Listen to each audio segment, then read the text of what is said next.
I'm Corbett Wall with DB Auction, here with your feeder flash for Thursday, March the 2nd, brought to you in part by Vitalix. It's a convenient and economical source of energy to help your cattle get through the cold weather. And there's a lot more places to find Vitalix tubs now. If you're in Missouri, go to MFA. They carry Vitalix tubs. Northern Kansas, Wildcat Feeds. And now in southeast Kansas, you can go to Ag Choice locations and find the blue tub for Vitalix. For more information, go to Vitalix.com. Futures dragged the cattle market.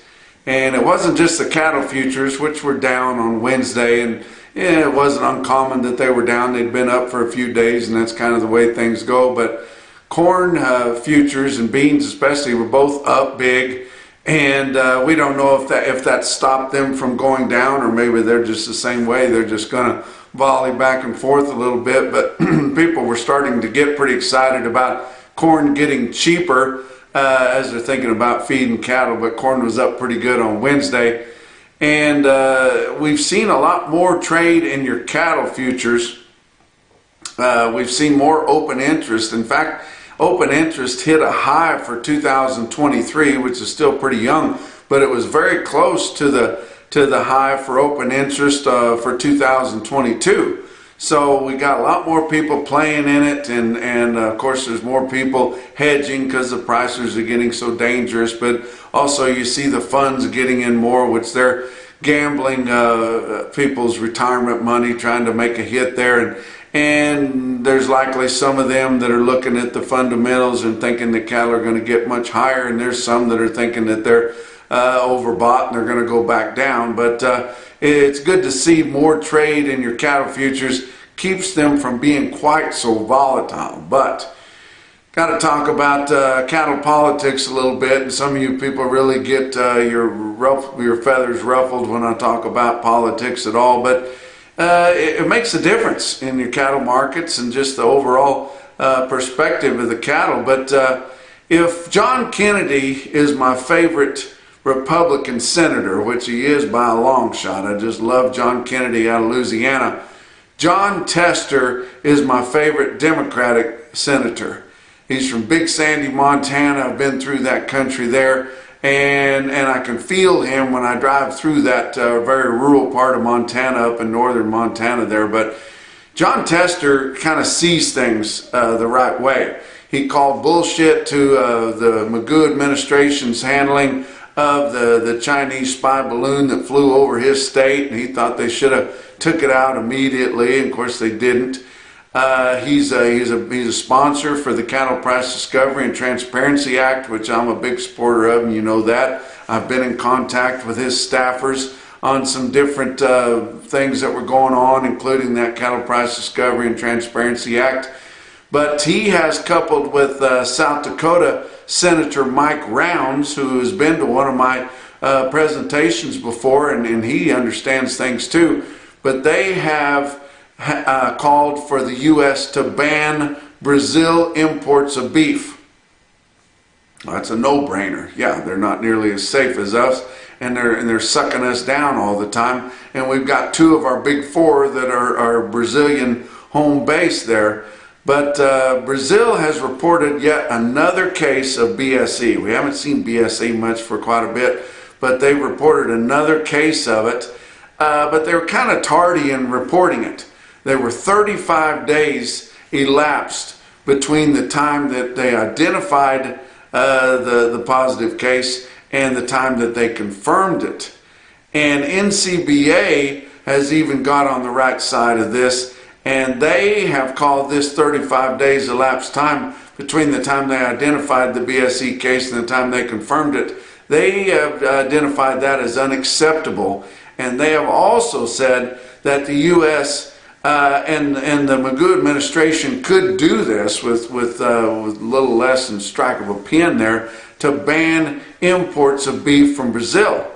Not only from BSE, but from hoof and mouth disease and any other thing that might come along from a country that's just not as safe and doesn't apply the same standards that we do here in this country. But if that were to happen, you'd have to put another gear in this cattle market here, especially on your slaughter cows. But I haven't seen any signs that think that this could happen, that they might ban imports of beef from Brazil, but they definitely should. China has halted all beef imports from Brazil into their country, and are you telling me that they think more of their beef consumers than they do in this country?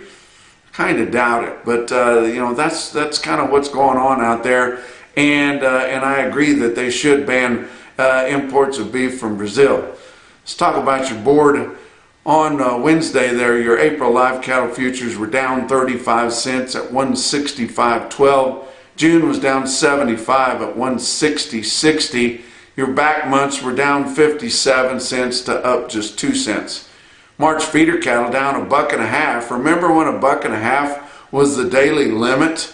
Those were kind of good times. They can go so much more than that. It's enough to take your head off. But that used to be a huge move. It was $1.50, and it was down.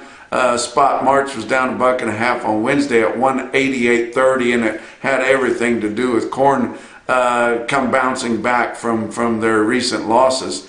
April feeder cattle down 122 at 193.85. Your back months on feeder cattle were down 10 cents to down 62. March corn futures up 11 cents, ending regular trading at 640.5. March beans up 13 3/4 at 1504 1/4. Fat cattle trade still has yet to establish anything.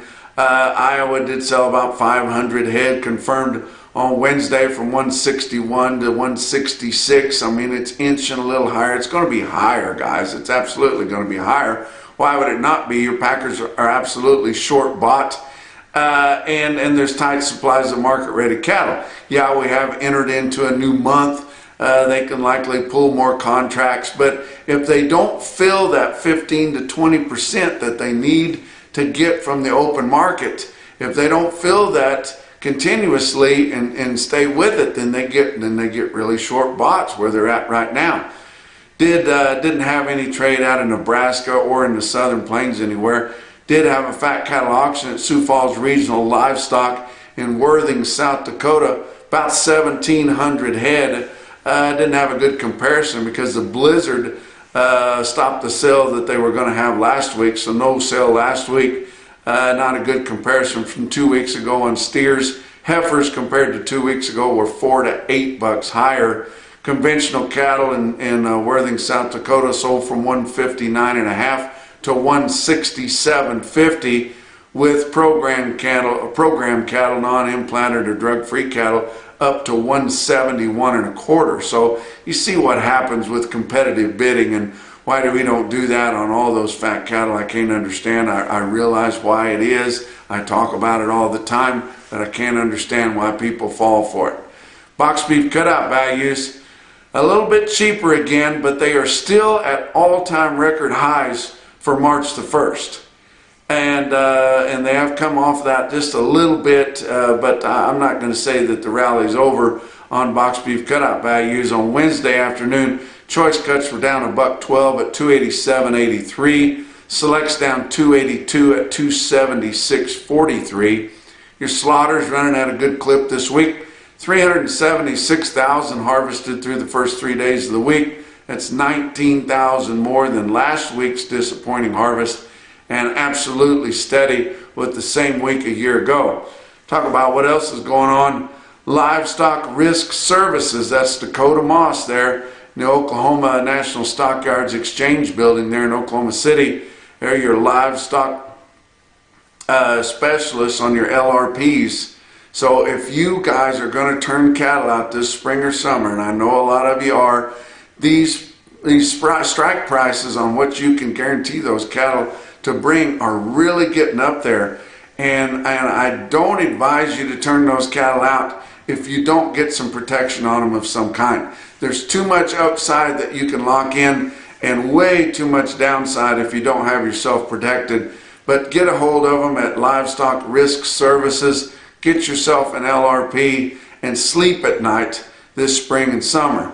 Let's talk about your feeder cattle market. Your real-time index on DB auction late in the day on Wednesday sitting at 186.40. That was up another 80 cents, and they just keep climbing, guys. In your cash market, just can't spin on a dime like your futures do. But, we still had good orders for feeders coming in, and they continue to bring big money. Look at your big sales on Wednesday. OKC West, El Reno, Oklahoma, 8,250 head there, and they had a good market there in El Reno. Feeder steers sold steady to $2 higher than last week. Feeder heifers were $1 to $2 higher. Calves selling steady to $6 higher. And you see a big calf quote out of El Reno, Oklahoma, was 63 head of steer calves, weighed 553 pounds at $2.41 a pound. How about winter livestock in Dodge City, Kansas, 2,700 head for them. The feeders were about $2 cheaper. They had an awful good feeder sale last week, but about $2 cheaper on the average quality. And they did note that they had some high quality cattle there and had some with some condition, sell as much as $2 higher. So, it could have called it unevenly steady just as easy. Calves were $2 to $4 higher. Stick out quote that I saw out of Dodge City was 58 steers, weighed 1,039 pounds, bring 174.50, and I'm not sure how you back those big cattle up here, even though they're getting pretty close to the knife there. That's a big price for those. I gave you some Canadian quotes on our last feeder flash. A lot of you like to hear those. I'm going to give you an individual quote out of Canada. Ashern, Manitoba Auction Mart. We get information from them on Cattle Market Central. We would like to get more information from more Canadian markets. If you guys are interested, get a hold of us. But they sell 58 steers, weighed 681 pounds, Manitoba, Canada, for $310.50 Canadian. That's $2,112 Canadian, or around $1,550 a head US. Big time quote. How about a quote out of the southeastern United States? Hardin County Stockyards in Savannah, Tennessee. They sell 78 steers through the ring there at Hardin County Stockyards, weighed 584 pounds at $226.60. Big quote out of Stockman's Livestock Market in Yankton, South Dakota at their feeder sale. They're the sale that has the big fat cattle market, but they have excellent feeder cattle sales on Wednesday. Yankton, South Dakota sells 284 steers, weighed 790 at $196.25.